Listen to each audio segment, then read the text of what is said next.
Budidaya tanaman cabai tidaklah lepas dari berbagai kendala semacam penyakit atau hama. Di antara sekian banyak penyakit tanaman cabai, layu fusarium menjadi salah satu ancaman yang serius. Betapa tidak? Tanaman cabai yang terjangkit layu fusarium bisa dipastikan akan mati jika tidak segera diatasi. Jika terjadi dalam skala luas, tentu ini bisa menurunkan produksi panen cabai atau bahkan terancam gagal panen akibat layu fusarium. Untuk bisa mengetahui cara mengatasi layu fusarium pada tanaman cabai, sebaiknya kita mempelajari terlebih dahulu gejala dan penyebab penyakit layu fusarium pada tanaman cabai. Untuk itu mari kita kupas tuntas satu persatu. 1. Penyakit layu fusarium. Sesuai namanya, penyakit ini menunjukkan gejala layu pada tanaman yang terjangkit. Layu fusarium merupakan penyakit yang disebabkan oleh cendawan patogen. Layu fusarium disebabkan oleh cendawan Fusarium oxysporum.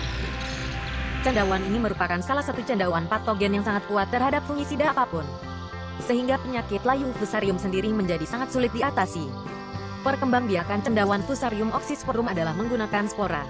Ia menghasilkan 3 jenis spora, yaitu spora microconidia, spora macroconidia, dan spora chlamydospora. Microconidia disebarkan di dalam jaringan tanaman yang terinfeksi. Macroconidia disebarkan di permukaan tanaman yang sudah mati terinfeksi. Chlamydospora disebarkan di dalam tanah di sekitar perakaran tanaman yang sudah terinfeksi. Dari ketiga jenis spora tersebut, tipe Chlamydospora adalah yang paling berbahaya karena sulit dijangkau fungisida dan menurut penelitian, ternyata spora tersebut mampu bertahan di dalam tanah selama 30 tahun hingga menemukan tanaman inang untuk diinfeksi. Begitu Chlamydospora menginfeksi bagian akar yang luka atau masih lemah, maka ia akan masuk ke silem dan terbawa menuju jaringan tanaman. Mycelium bercabang menghasilkan microconidia yang akan disebarkan ke seluruh jaringan tanaman dan menghambat pasokan air serta nutrisi tanaman. Akhirnya tanaman tampak layu dan lama-kelamaan mati. 2. Jenis tanaman inang Fusarium oxysporum yang rentan terserang layu fusarium. Fusarium oxyspora cendawan Fusarium oxysporum memiliki banyak sekali tanaman inang, terutama dari keluarga terong-terongan seperti cabai, tomat, dan terong. Selain itu penyakit layu fusarium juga menyerang semangka, melon, pisang, jeruk, kopi dan kubis dan timun. Karena memiliki banyak sekali tanaman inang, maka cendawan ini cepat sekali menyebar ke area pertanian dan ia juga memiliki kemampuan yang baik untuk segera bereaksi terhadap fungisida baik sistemik maupun kontak untuk membentuk antibodi bagi bahan aktif fungisida tersebut. 3. Gejala layu fusarium pada cabai.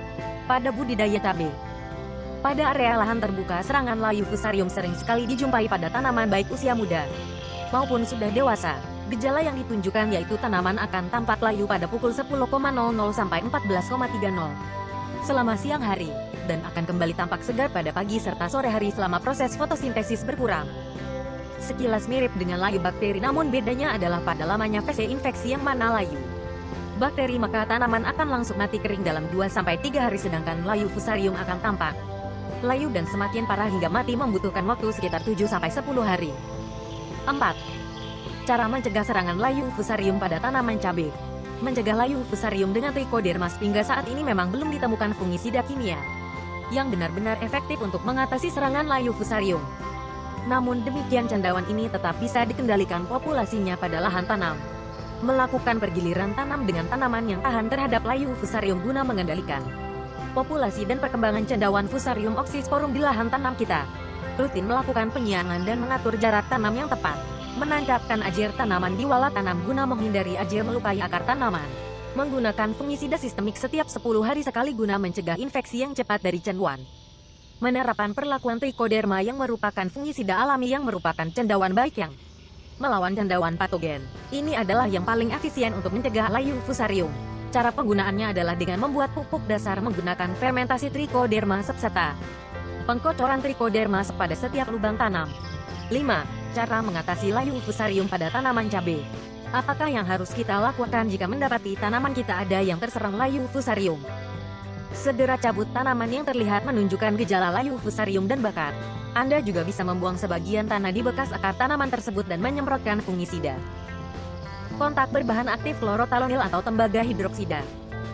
Jika Anda menggunakan sistem pertanian organik, maka semprotkan trichoderma dan sekaligus dikocor ke area tanaman yang terserang. Hampir tidak mungkin menyelamatkan tanaman yang sudah terinfeksi. Penggunaan fungisida sistemik dengan selang 3 hari sekali disertai aplikasi trichoderma di area Perakaran kadang berhasil dan kadang juga tidak.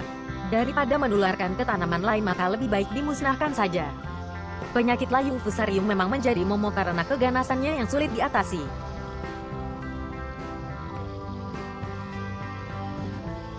Namun tindakan pencegahan menggunakan jamur Trichoderma terbukti efisien karena jamur ini